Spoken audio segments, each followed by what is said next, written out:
बीएलजी education YouTube channel पर आप सभी का स्वागत है। आज का video 12th biology unit number 5 का रहने वाला है और आज के वीडियो का पहला क्वेश्चन देखिए।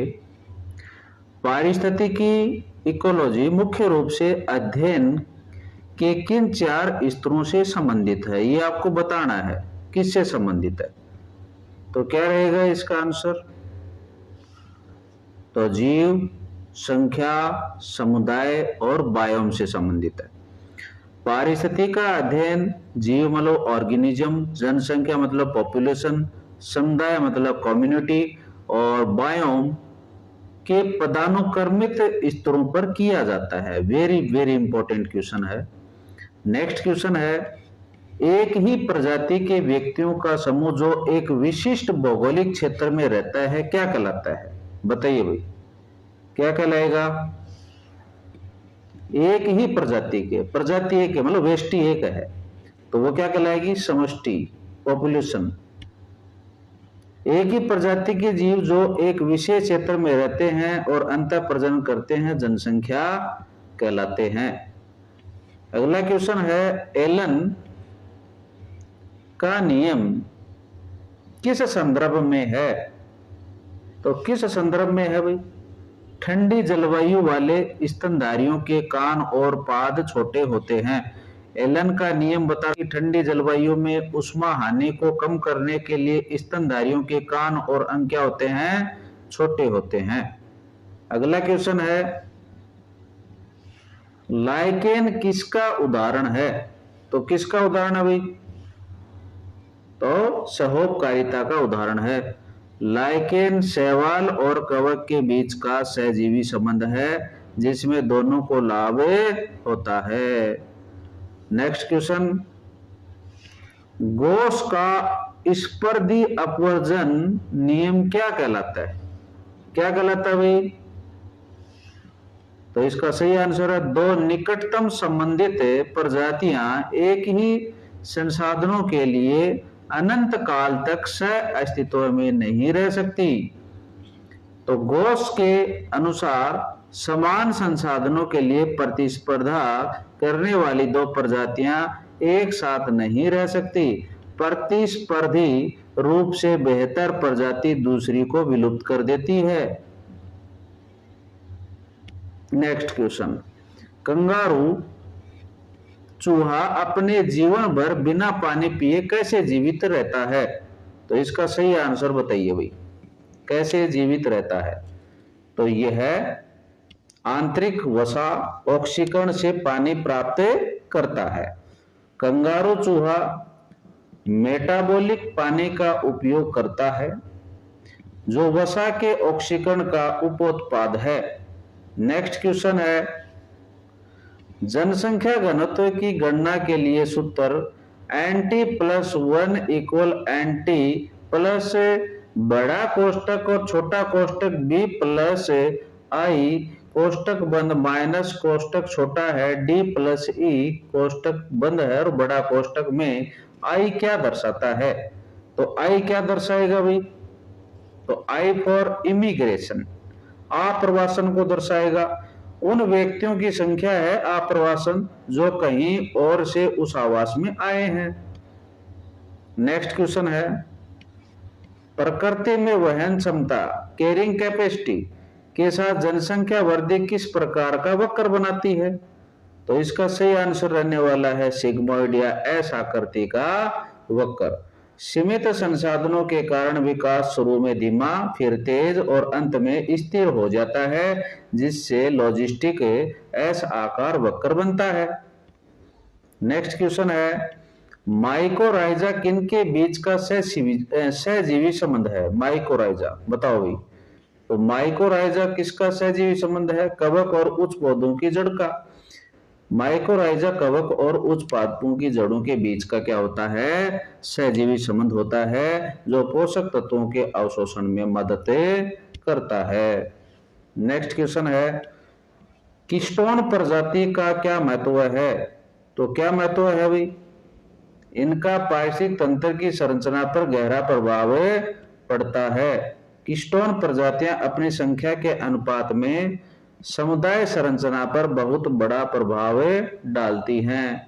अगला क्वेश्चन है, पारिस्थितिक तंत्र के दो मुख्य संरचनात्मक घटक कौन से हैं? बताइए वे कौन से हैं? तो इसका सही आंसर है जैविक और अजैविक घटक। तो पारिस्थितिक तंत्र जैविक मतलब जीवित, अजैविक मतलब निर्जीव घटकों की अंतःक्रिया से बना है। नेक्स्ट क्वेश्चन है, हरे पौधे पारिस्थितिक तंत्र में क्या कहलाते हैं? तो बताइए भाई क्या कहलाते हैं? तो उत्पादक कहलाते हैं। हरे पौधे प्रकाश संश्लेषण द्वारा अपना भोजन स्वयं बनाते हैं, इसलिए उन्हें उत्पादक या क्या कहते हैं? प्रोड्यूसर्स कहा जाता है। क्या कहा जाता है? प्रोड्यूसर्स कहा जाता है। नेक्स्ट क्वेश्चन है, ऊर्जा प्रवाह का 10% नियम किसने दिया था? किसने दिया था भाई? तो लिंडमैन ने दिया था। रेमंड लिंडमैन ने 1942 में 10% का नियम दिया, जिसके अनुसार एक पोषी स्तर से दूसरे तक केवल 10% ऊर्जा ही क्या होती है? स्थानांतरित होती है। नेक्स्ट क्वेश्चन, निम्नलिखित में से कौन सा पारिस्थितिक पिरामिड हमेशा सीधा होता है? बताइए भाई किसका होता है? तो ध्यान रखें, ऊर्जा का बताया था मैंने, ऊर्जा के पिरामिड हमेशा सीधे होते हैं और बाकी के जो पिरामिड होते हैं ना उनमें उल्टा और सीधा दोनों प्रकार के होते हैं। तो ऊर्जा का पिरामिड हमेशा सीधा होता है। ऊर्जा का प्रवाह हमेशा एक दिशी होता है और हर स्तर पर ऊर्जा कम होती जाती है, इसलिए यह कभी उल्टा नहीं हो सकता, ये ध्यान रखें भाई। नेक्स्ट क्वेश्चन है, तालाब के पारिस्थितिक तंत्र में जैव भार मतलब बायोमास का पिरामिड कैसा होता है? ये आपको बताना है। तालाब के अंदर तो कैसा होता है? तालाब का उल्टा होता है।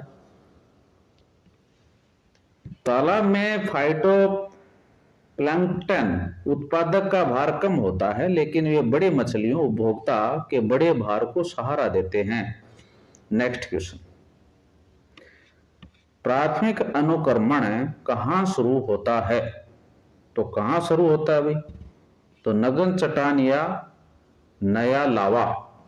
प्राथमिक अनुक्रमण उन क्षेत्रों में होता है जहां पहले कोई जीवन नहीं था, जैसे नग्न चट्टाने। नेक्स्ट क्वेश्चन, चट्टानों पर अनुक्रमण में पाइनियर प्रजाति आमतौर पर कौन होती है? ये आपको बताना है। पाइनियर प्रजाति कौन सी होती है भाई? तो कौन होती है भाई? चट्टान को गलाएगी वही तो होगी। तो लाइकेन। लाइकेन एसिड स्रावित करके चट्टानों को घोलते हैं और मिट्टी बनाने में मदद करते हैं, इसलिए वे क्या हैं? पाइनियर हैं। नेक्स्ट क्वेश्चन, निम्नलिखित में से कौन सा गैसीय जैव भू रासायनिक चक्र नहीं है? ये आपको बताना है। तो कौन सा नहीं है भाई? तो फॉस्फोरस चक्र नहीं है भाई। ठीक है, फॉस्फोर चक्र एक औषधि चक्र है, इसका भंडार भूपर्पटी मतलब चट्टान वह वायुमंडल नहीं है।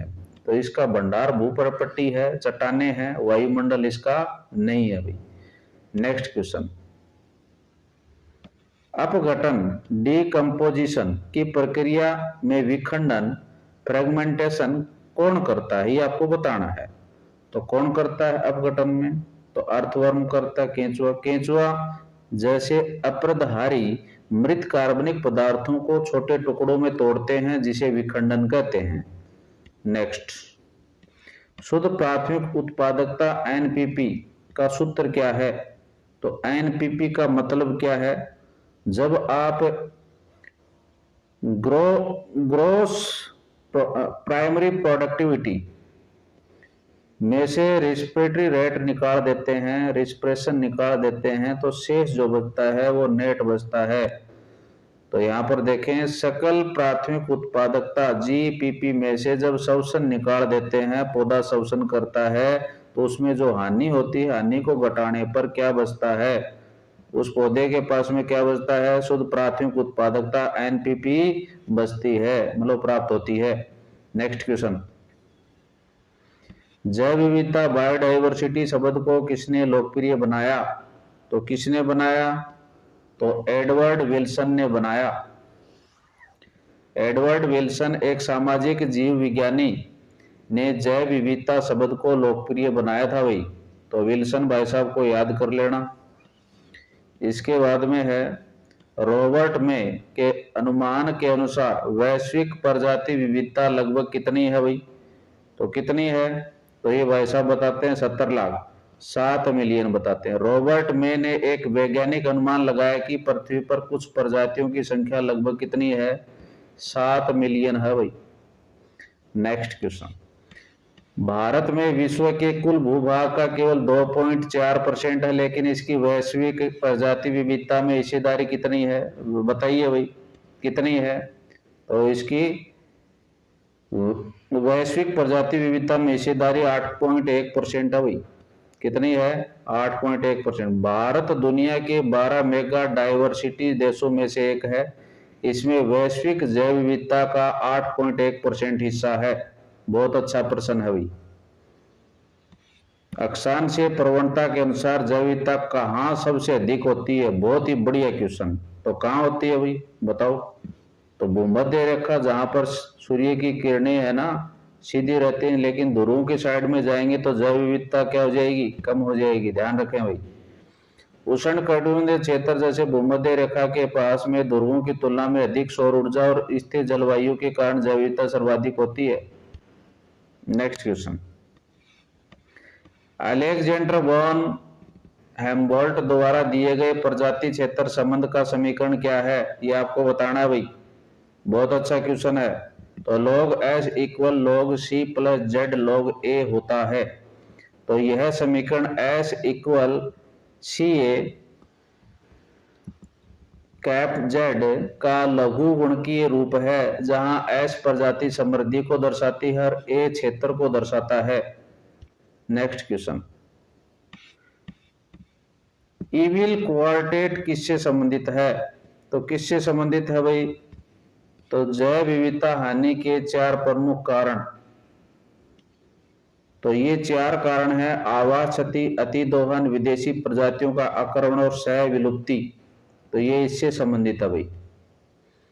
नेक्स्ट क्वेश्चन, निम्नलिखित में से कौन सी एक आक्रामक विदेशी प्रजाति है जिसने भारत में जलीय निकायों को नुकसान पहुंचाया है? तो ये कौन है भाई? तो जलकुंभी है, जिसको वाटर हाइसिंथ बोलते हैं।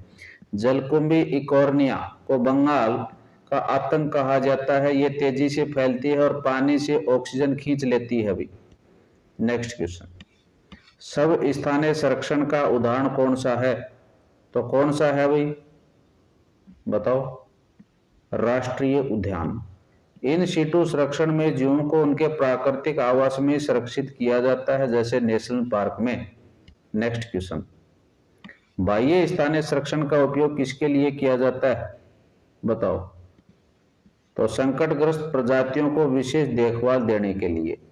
एक्स सीटू में खतरे में पड़ी प्रजातियों को उनके प्राकृतिक आवास से निकाल करके सुरक्षित जगह जैसे जू वगैरह में रखा जाता है। नेक्स्ट क्वेश्चन, भारत में कितने जैव विविधता हॉटस्पॉट हैं? वैश्विक हॉटस्पॉट का हिस्सा तो कितने हैं भाई? तो ध्यान दें 4 हैं। भारत में 4 प्रमुख हॉटस्पॉट क्षेत्र हैं: पश्चिमी घाट, हिमालय, इंडो बर्मा और Sutherland. Next question, red data book किसके द्वारा प्रकाशित की जाती है? तो कौन प्रकाशित करता है भाई? तो IUCN करता है। बहुत अच्छा प्रश्न है। IUCN का पूरा नाम भी पूछा जाता है। तो इंटरनेशनल यूनियन फॉर आएगा, यहाँ पर ऑफ आ जाता है कई बार, तो फॉर कंजर्वेशन ऑफ नेचर आएगा। फॉर पहले आएगा, यहाँ पर फॉर कर देते हैं, तो इसमें थोड़ा ध्यान रखना। खतरे में पड़ी प्रजातियों की सूची रेड लिस्ट प्रकाशित करता है। नेक्स्ट क्वेश्चन, क्रायो प्रिजर्वेशन में युग्मकों को किस तापमान पर संरक्षित किया जाता है? तो किस तापमान पर भाई? -196 डिग्री सेंटीग्रेड तरल नाइट्रोजन पर। यह अत्यंत कम तापमान पर जैविक गतिविधियां रुक जाती हैं, जिससे लंबे समय तक संरक्षण संभव होता है। नेक्स्ट क्वेश्चन क्या कहता है कि पृथ्वी शिखर सम्मेलन 1992 में कहां आयोजित किया गया? तो बताइए भी कहां किया गया? तो रियो डी जेनेरियो के अंदर किया गया। ऐतिहासिक पृथ्वी शिखर सम्मेलन 1992 में रियो डी जेनेरियो ब्राजील में हुआ था, जहां जैव विविधता पर कन्वेंशन सीबीडी अपनाया गया। नेक्स्ट, निम्नलिखित में से कौन सा द्वितीयक वायु प्रदूषक है? तो बताइए भी कौन है? तो आपका आंसर रहने वाला है ओजोन। ओजोन जमीनी स्तर सीधे उत्सर्जित नहीं होती, बल्कि प्राथमिक प्रदूषकों की रासायनिक प्रतिक्रिया से बनती है। नेक्स्ट क्वेश्चन क्या कहता है?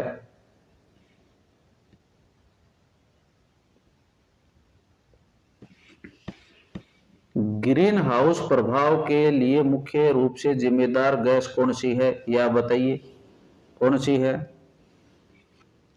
तो कार्बन डाइऑक्साइड। अभी CO2 ग्लोबल वार्मिंग में सबसे बड़ा योगदान, मतलब लगभग 60%। तो परसेंटेज याद कर लेना भाई। नेक्स्ट क्वेश्चन, ओजोन परत की मोटाई किस इकाई में मापी जाती है? बहुत अच्छा प्रश्न है। तो डॉब्सन, DU याद कर लेना। ओजोन परत की मोटाई को डॉब्सन यूनिट में व्यक्त किया जाता है भाई। नेक्स्ट, मॉन्ट्रियल प्रोटोकॉल किससे संबंधित है? तो किससे संबंधित है भाई? ये ओजोन परत को संरक्षण देने के लिए बनाया गया था। तो 1987 में हस्ताक्षरित मॉन्ट्रियल प्रोटोकॉल का उद्देश्य ओजोन क्षयकारी पदार्थों ODS के उत्सर्जन को कम करना था। जैसे आपने नाम सुना होगा CFC, क्लोरोफ्लोरोकार्बन। तो इसके उत्सर्जन के कम करने के लिए क्या है, कुछ बातें हुई थी इस प्रोटोकॉल में, और धीरे धीरे इसको कम करके शून्य किया जाए। नेक्स्ट क्वेश्चन है, चिपको आंदोलन का मुख्य उद्देश्य क्या था? तो वृक्षों की कटाई को रोकना। 1974 में गढ़वाल हिमालय में शुरू हुए इस आंदोलन में स्थानीय महिलाओं ने पेड़ों को कटने से बचाने के लिए उन्हें गले से लगा लिया था। नेक्स्ट, बायोमैग्निफिकेशन मतलब जैव आवर्धन का सबसे प्रसिद्ध उदाहरण किस रसायन का है? तो बताइए भाई किसका है? तो DDT खाद्य श्रृंखला में जमा होता जाता है, जिससे शीर्ष उपभोक्ताओं जैसे पक्षियों में इसकी सांद्रता सबसे अधिक हो जाती है। तो बायोमैग्निफिकेशन में क्या होता है, जैसे अपन खेतों के अंदर क्या डालते हैं, खरपतवारनाशी या कीटनाशी डालते हैं, तो वो पौधे के अंदर जाता है। उस पौधे को जैसे कोई प्राथमिक उपभोक्ता खाता है, फिर उस द्वितीयक उपभोक्ता, फिर सर्वोच्च उपभोक्ता तक जाते जाते और वो मात्रा बढ़ जाती है उस कीटनाशक की, और यही क्या कहलाता है? जैव आवर्धन या बायोमैग्निफिकेशन कहलाता है। नेक्स्ट क्वेश्चन क्या कहता है? BOD biochemical oxygen demand full form पूछ ली जाती है, किसका मापक है? बताइए भाई किसका मापक है? तो ये है जल में कार्बनिक पदार्थों की मात्रा का। उच्च BOD का मतलब है कि पानी में बहुत अधिक कार्बनिक कचरा है। भाई ज्यादा BOD जिस पानी की होगी तो उसमें कार्बनिक कचरा ज्यादा है, जिससे विघटित करने के लिए बैक्टीरिया को अधिक ऑक्सीजन चाहिए। नेक्स्ट क्वेश्चन है, अमृता देवी बिश्नोई वन्य जीव संरक्षण पुरस्कार किस क्षेत्र में दिया जाता है? तो इसका सही आंसर क्या रहने वाला है? अमृता देवी का कनेक्शन किससे है? वन से है। तो वन्य जीवों और वनों की रक्षा के लिए अमृता देवी ने 1731 में खेजड़ी के पेड़ों को बचाने के लिए अपनी जान दे दी थी, और यह पुरस्कार उन्हीं की स्मृति में है। बहुत अच्छा क्वेश्चन है भाई। झूम खेती से क्या परिणाम होता है?